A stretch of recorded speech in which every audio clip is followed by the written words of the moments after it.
1. Introduction. My name is Violet. I am 56 years old. I am divorced.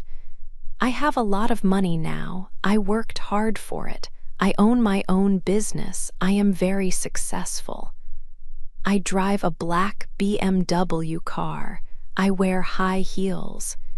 They show my success. People look at me. Some admire me. Others judge me. They whisper. They think they know me, but they do not.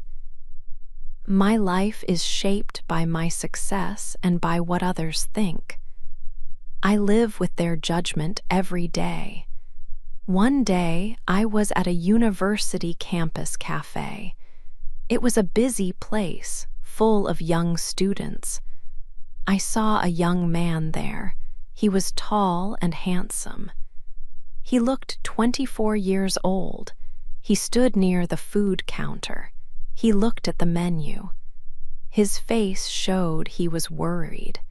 He held a small wallet. He looked at the prices of the food. He seemed confused. He looked nervous. His clothes were simple, not new. I could see he did not have much money. He looked hungry. He wanted to buy food, but he seemed unable to. He bit his lip. He looked at a sandwich, then at his wallet again. He sighed quietly. I felt something inside me. I do not usually help strangers. But this young man was different. He was not asking for help. He just looked worried about food. I walked closer to him. He did not see me at first. When he did, he looked surprised. I spoke to him. "Hello," I said. "Are you looking for something to eat?" He nodded. His voice was soft. "Yes," he said. I said, "Please let me buy your lunch today." He looked very surprised. His eyes opened wide. "Oh no, you don't have to," he said quickly. He looked a little shy. "Yes, I want to," I said. "It is a small kindness. Please let me." He thought for a moment. Then he smiled a little. "Thank you," he said. "That is very kind." I bought him a sandwich and a drink. He chose a simple one. We sat at a small table. He ate his food quickly. He was very hungry. His name was Danny. He was a student. This was the first time we met. This small lunch was the beginning of our story. 2. A new friend. After our first lunch, I learned more about Danny. He was a student, 24 years old. He had big dreams but little money. He worked part-time as a barista. He had some debt, and I saw the holes in his shoes.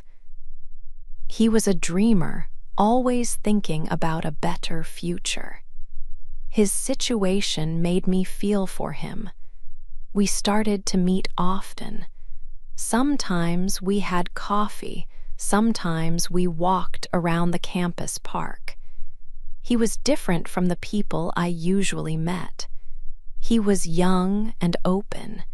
He made me laugh with his stories. I enjoyed spending time with him.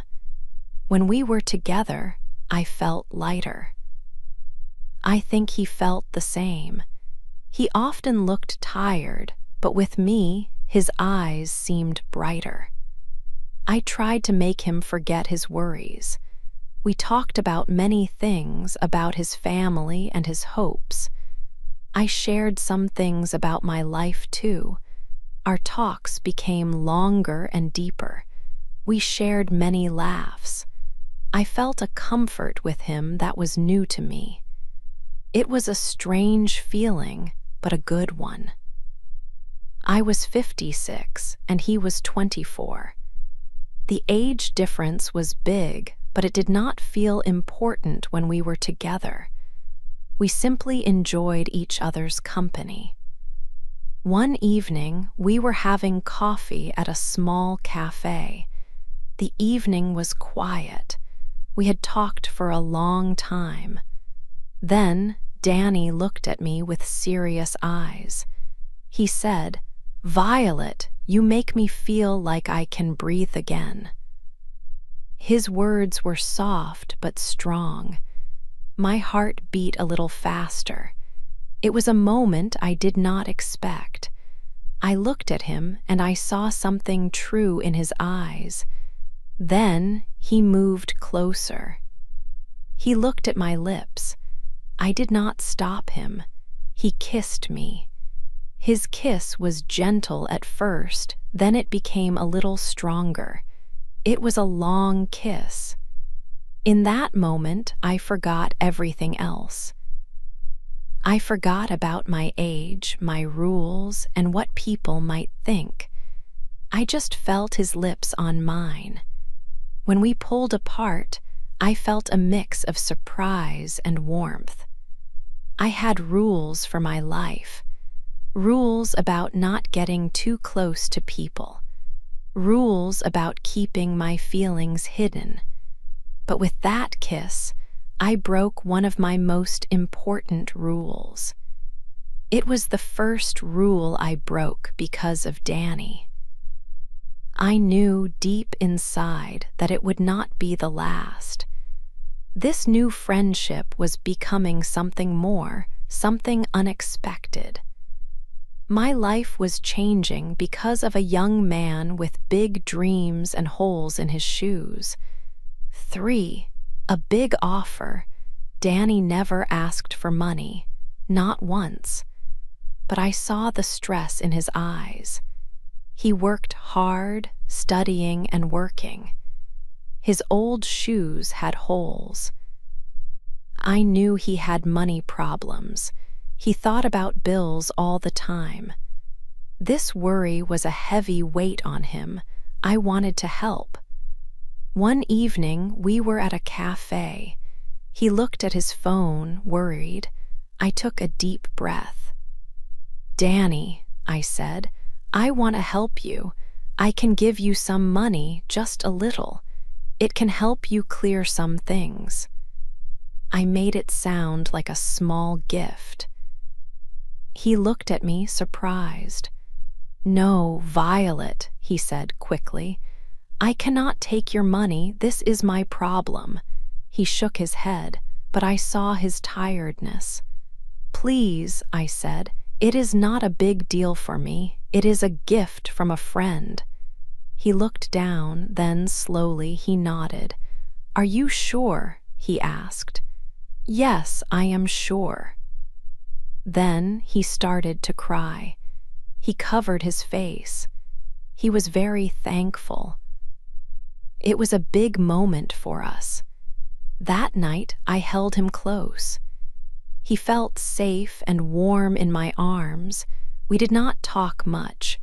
We just stayed there together. This moment made our bond stronger. It was about trust and caring. I felt a deep connection to him. He felt like a part of my life now. Soon, people started to talk about us. A woman my age with a young man. Whispers began in public places. People talked behind their hands. They called me his sugar mama. This name meant an older woman giving money to a younger man. I heard the words. I saw the looks. I tried to act like I did not care. I walked with my head up. But inside, these words caused me pain. The gossip hurt me more than anyone knew. 4. A surprise dinner. My son came home for the holidays. It was a happy time of year. I had not seen him in many weeks, and I missed him. He called me from the road. "Mom," he said, "I am bringing a friend for dinner. Is that okay?" I smiled. "Of course, dear," I replied. "More the merrier." I thought about what we would eat. I planned a special meal, something warm and comforting. I wanted everything to be perfect for my son's visit. The doorbell rang that evening. I opened the door with a big smile. My son stood there, tall and happy. Next to him, I saw a familiar face. My heart stopped. It was Danny. My son's friend was Danny. I almost dropped the wine glass I was holding. My hand shook a little. Danny's face lost all its color. He looked very white, like he had seen a ghost. He quickly looked away from me. My son did not notice anything strange. He just smiled brightly. "Mom," he said, "this is Danny. He is my classmate." My son looked at Danny. "He is a good guy, Mom," my son added. I tried to smile back. My smile felt fake on my face. It was hard to pretend I did not know Danny. It was hard to pretend I did not know how his lips tasted. We sat down for dinner. The food was good, but the air around the table felt thick. I looked at Danny, then at my son. They talked about their classes and their school. Danny did not look at me much. When he did, his eyes held a secret. My son was happy, talking and laughing. He did not know the secret that sat between his mother and his friend. I ate my food, but I did not taste it. My mind was full of thoughts. How could this happen? What would I do? After dinner, my son went to his room. He said he needed to study. Danny stayed in the living room with me. The silence was loud. I knew I had to speak. "Danny," I started, my voice quiet. "This cannot continue." I looked at him. "It has to end." My words felt heavy. My heart felt heavy too. I knew this was the right thing to say. It was too risky. It was too complicated now. Danny did not answer with words. He walked closer to me. He took my face in his hands. Then he kissed me. He kissed me harder than he had ever kissed me before. It was a kiss full of feelings, full of a strong will. I felt his passion. I felt his need. In that moment, I could not say no. My body did not listen to my mind. My heart did not listen to my thoughts. I wanted to end it. I truly did. But his kiss made it impossible. I could not let him go, not yet. 5, a quiet wedding. Danny asked me to marry him. It was a big surprise. I laughed at first. "Are you joking?" I asked him. He was not joking. His face was serious. He looked at me with kind eyes. "I love you, Violet," he said. "It's not about your money, it is about you." I listened to his words, but I did not truly believe him. My mind was full of questions. Did he really love me? Or was this about the help I had given him? People already talked about us. They called me names. Would marriage make it worse? Still, I wanted to believe him. I wanted to feel loved by him, so I said yes. My friends and family thought I was crazy. A woman of 56 years marrying a man of 24, it was unusual. Even I was not sure if I was doing the right thing. But I felt a deep connection to Danny. He made me happy. He made me feel young. I wanted to take a chance on our love. We decided to marry quickly. We did not want a big party. We chose Italy for our wedding. It was a beautiful country. The wedding was quiet and fast. It was just us and a few close people. We stood in a lovely place. The sun was shining. Danny held my hand. He looked into my eyes. He promised to love me forever. He kissed my hand. I felt a moment of true happiness. It was a beautiful day. After the wedding, we started our life together. For a time, everything felt good. But then, small things started to happen. Things that made me feel worried. Danny often had his phone with him. He would take phone calls, but he would go into another room to talk. When I asked him who it was, he would say it was just a friend or nothing important. He would end the call quickly. Sometimes I saw him looking at his phone. He would type something, then quickly delete it. He would clear his message history. My heart felt a little cold each time this happened. I tried to ignore it. I told myself it was nothing. Maybe he was just busy with school or friends, but the feeling of doubt grew stronger inside me. One day I saw something. Danny was on his phone again. He was walking outside. He stopped near a car. A woman was in the car. She was young. She was pretty. He talked to her for a short time. Then she drove away. He did not see me. My stomach dropped. I had never seen her before. Who was she? Why was he so secret? My wedding happiness began to feel like a cloud.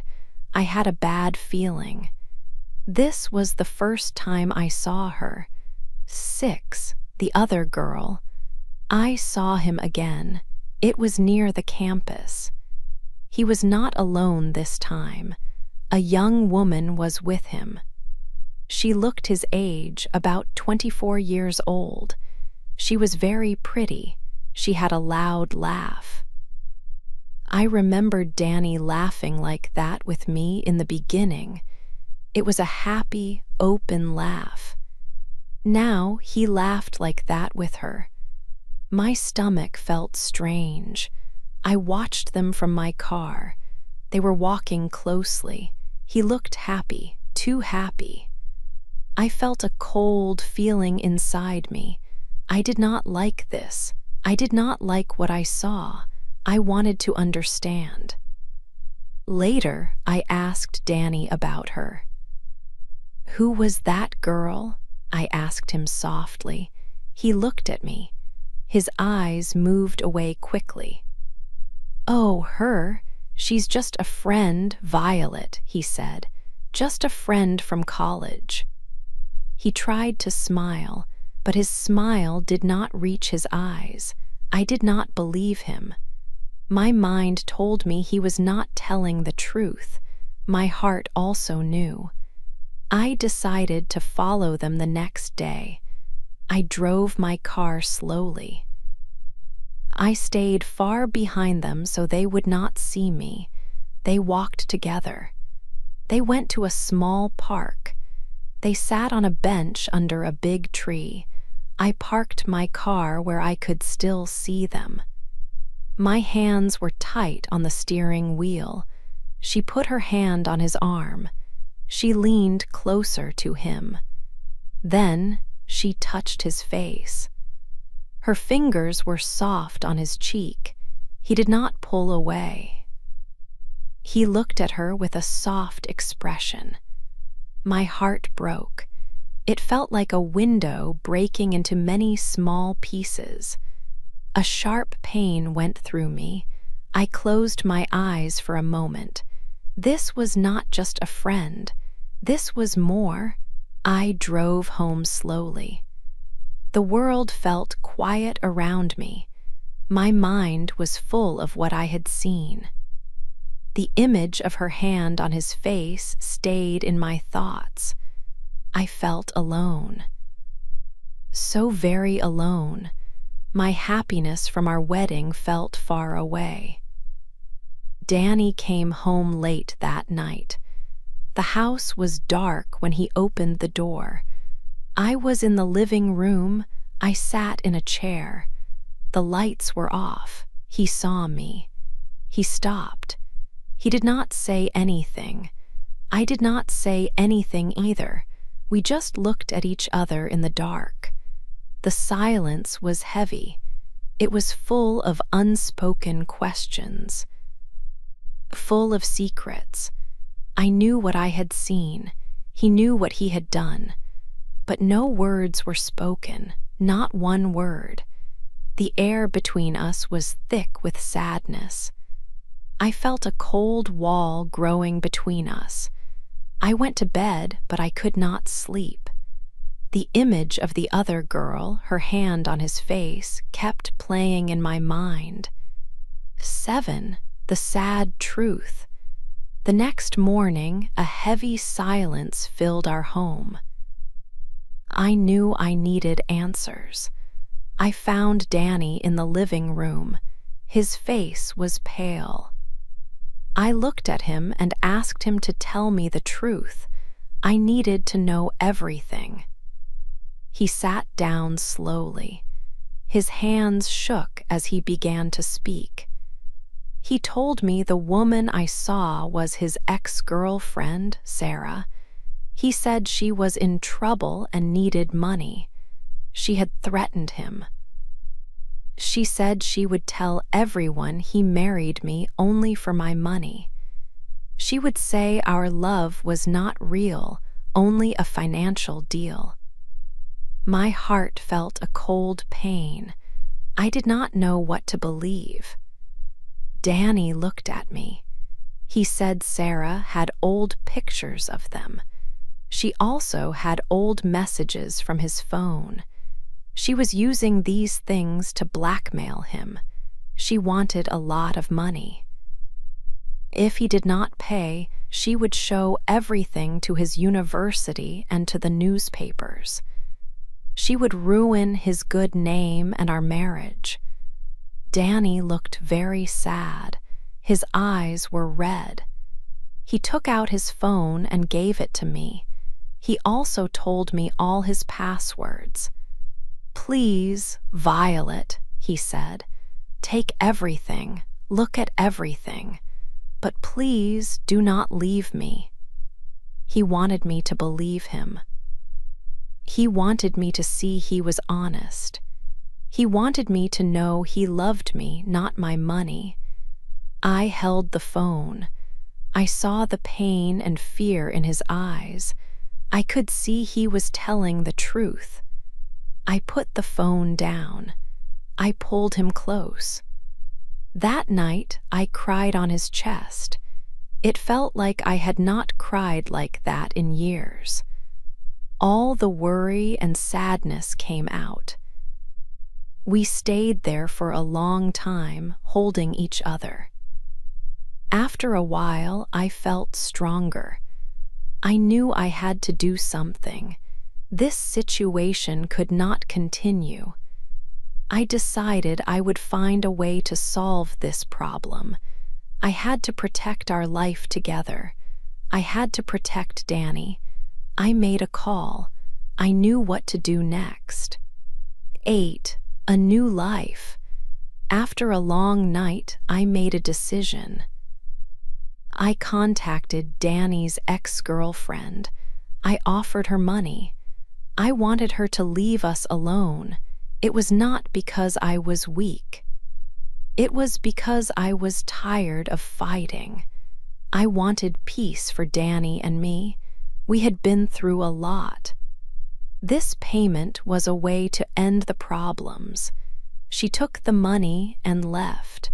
Our lives became quieter after that. Danny worked hard.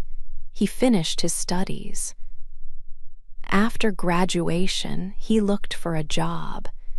He did not ask for my help. He wanted to do it himself. He wanted to prove something.